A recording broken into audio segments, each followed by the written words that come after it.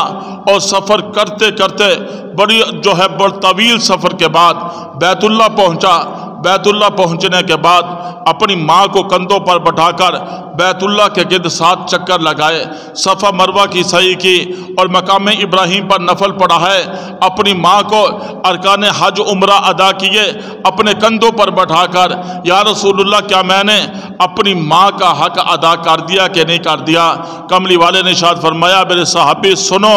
تم نے اپنی ماں کے جب پیٹ کے اندر تھے ایک سانس کا حق بھی ادا نہیں کیا۔ یہ ماں ہے جس کے قدموں کے نیچے میرے رب نے جنت کو رکھ دیا، یہ باپ ہے جس کو میرے رب نے جنت کا دروازہ بنا دیا۔ یہ ماں باپ ہی تو ہیں جن کی طرف انسان صبح سویرے اٹھنے کے بعد اپنی ماں کی زیارت کر لے، باپ کی زیارت کر لے، ایک مقبول حج عمرے کا ثواب اس بندے کے نامہ اعمال کے اندر لکھ دیا جاتا ہے۔ ایک صحابی نے کہا یا رسول اللہ صلی اللہ علیہ وآلہ وسلم، اگر کوئی بندہ دن میں 100 مرتبہ اپنے ماں باپ کی زیارت کر لے، فرمایا میرے صحابہ جتنی مرتبہ اپنے ماں باپ کی تم زیارت کرو گے اللہ مقبول حج عمرے کا ثواب تمہارے نامہ اعمال کے اندر لکھ دے گا۔ آج دنیا کا نظام ہے، ماں باپ زندہ ہیں ان کی قدر کرنی چاہیے، ماں باپ دنیا سے چلے گئے ان کے لیے دعائے مغفرت کرنی چاہیے، ان کی قبر پر جا کر سورہ یاسین پڑھنی چاہیے،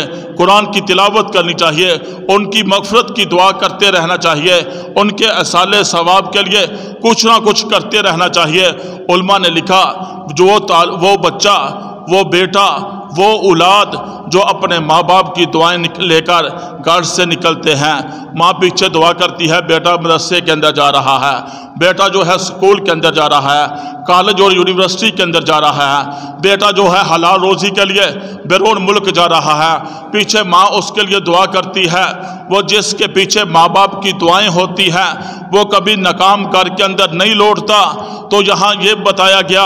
علماء نے کہا اگر ماں باپ دنیا سے چلے گئے، اگر زندہ ہیں ان کی دعائیں لے کر گھر سے نکلو، اگر دنیا سے چلے گئے ماں باپ پھر ان کے لیے دعائیں مغفرت کر کے گھر سے نکلو،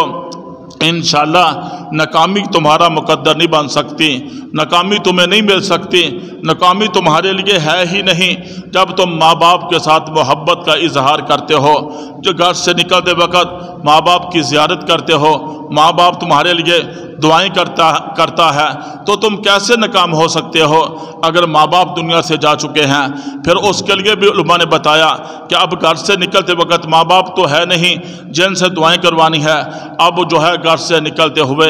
اپنے ماں باپ کی مغفرت کے لیے دعا کرو، چند قرآن پاک کی آیات پڑھ کے ان کو ایصال ثواب کرو، انشاءاللہ تمہارا ماں باپ کے ساتھ محبت کا یہ انداز تمہیں کبھی ناکام نہیں ہونے دے گا۔ اور پھر علماء نے یہاں ایک مسئلہ اور بھی لکھا کہ جن کے ماں باپ ناراضگی کی حالت میں،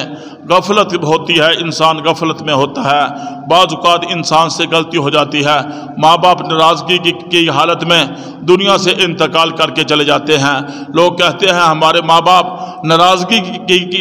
کی حالت میں دنیا سے جا چکے ہیں، اب ہم کیا کریں؟ اور اس کے لیے بھی علماء نے نسخہ بتایا کہ جن کے ماں باپ ناراضگی کی حالت میں دنیا سے چلے جاتے ہیں وہ جمعے والے دن اپنے باپ ماں کی قبر پر جایا کرے، اور جو ہے وقتاً فوقتاً بلکہ روزانہ،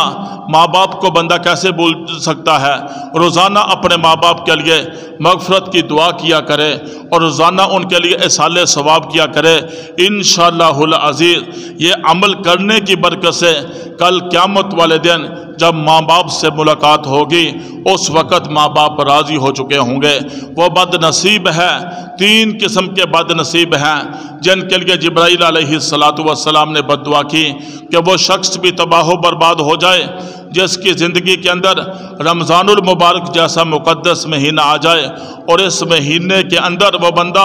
اللہ کی عبادت کر کے، روزہ رکھ کے، تراویح پڑھ کے، قرآن پاک کی تلاوت کر کے، ذکر اذکار کر کے، صدقہ خیرات کر کے اپنے رب کو راضی نہ کر سکے، وہ تباہ و برباد ہو جائے۔ کملی والے نے فرمایا آمین۔ اس شخص کے بارے میں بھی کہا گیا وہ شخص بھی تباہ و برباد ہو جائے جس کے سامنے آقا مدنی صلی اللہ علیہ وآلہ وسلم کا نام نامی، اس میں گرامی محمد صلی اللہ علیہ وآلہ وسلم یہ نام لیا جائے، اس پر وہ درود و سلام نہ پڑے، وہ بھی تباہ و برباد ہو جائے۔ تیسرے نمبر پر وہ شخص بھی تباہ و برباد ہو جائے جس کے ماں باپ بڑھاپے کی حالت میں پہنچ جائیں، اور بڑھاپے کی حالت میں پہنچنے کے باوجود بھی وہ بندہ اپنے ماں باپ کی خدمت کر کے جنت حاصل نہ کر لے۔ آج جنت کی تلاش میں کوئی ادھر دوڑتا ہے، کوئی ادھر دوڑتا ہے کہ ہمیں جنت مل جائے۔ جنت کو میرے رب نے ماں کے قدموں کے نیچے رکھ دیا، ماں باپ کی خدمت کے اندر اللہ نے جنت کو رکھ دیا۔ یہ ماہ مقدس رمضان المبارک یوں ہی شروع ہوتا ہے، جو بندہ رمضان کا پہلا روزہ رکھ لیتا ہے اللہ تبارک و تعالیٰ پہلا روزہ رکھنے کی وجہ سے اس بندے کی سارے گناہوں کو معاف فرما دیتے ہیں۔ پھر رمضان المبارک جیسا مقدس مہینہ، اس مہینے کے اندر ہر عمل کا ثواب کئی گنا بڑھا دیا جاتا ہے۔ عام دنوں کے اندر ہم قرآن پاک پڑھتے ہیں، 1 حرف پڑھتے ہیں 10 نیکیاں ملتی ہے۔ جب رمضان المبارک کے اندر قرآن پاک کا 1 حرف پڑھا جاتا ہے اللہ تبارک و تعالیٰ 70 سے لے کر 700 تک اس کا اجر و ثواب بڑھا دیتے ہیں۔ عام دنوں کے اندر ہم نفل پڑھتے ہیں، نفل کا ثواب نفل کے برابر ملتا ہے اور فرض کے برابر ملتا ہے۔ جو ہی رمضان المبارک کا مقدس مہینہ شروع ہوتا ہے نفل کا ثواب فرضوں کے برابر کر دیا جاتا ہے اور فرضوں کا ثواب 70 گنا بڑھا دیا جاتا ہے۔ اور جو بندہ رمضان المبارک جیسے مقدس مہینے کے اندر اللہ کے راستے میں 1 روپے خرچ کرتا ہے اللہ تبارک و تعالیٰ اس کا اجر و ثواب 70 گنا بڑھا دیتے ہیں۔ لہٰذا اس مہینے کے اندر اللہ تبارک و تعالیٰ ہر عمل کا ثواب دوسرے مہینوں کی نسبت سے کئی گنا بڑھا دیتے ہیں۔ لہٰذا اس مہینے کے اندر جب اللہ کی خصوصی رحمت نازل ہو رہی ہوتی ہے، اللہ کی طرف سے اعلان ہو رہے ہوتے ہیں مغفرت کے، بندے کو چاہیے اس مہینے کے اندر زیادہ سے زیادہ اللہ کی عبادت کرے، رمضان کے روزے رکھے، راتوں کے اندر قیام کرے۔ اور اللہ کے محبوب صلی اللہ علیہ وآلہ وسلم ارشاد فرماتے ہیں رمضان المبارک جیسا مقدس مہینہ، اس مہینے کے اندر اللہ تبارک و تعالیٰ دعاؤں کو قبول فرماتے ہیں۔ 3 قسم کے لوگ ایسے ہیں جن کی دعا رد نہیں ہوتی۔ ایک وہ روزہ دار جس نے سارا دن اللہ کی رضا کے لیے روزہ رکھا، اور روزے کی شرائط کو پورا کیا۔ یہ نہیں روزہ رکھا، روزے کے ساتھ نمازیں قضا ہو رہی ہیں، روزہ رکھا، روزے کے ساتھ ساتھ جو ہے غلط کام ہو رہے ہیں، زبان سے جھوٹ بولا جا رہا ہے، اور آنکھوں سے غلط دیکھا جا رہا ہے، کانوں سے غلط سنا جا رہا ہے۔ یہ صرف روزہ انسانی جسم کا، پورے انسانی جسم کا روزہ ہوتا ہے۔ جب انسان نے اللہ کی رضا کے لیے روزہ رکھا ہے،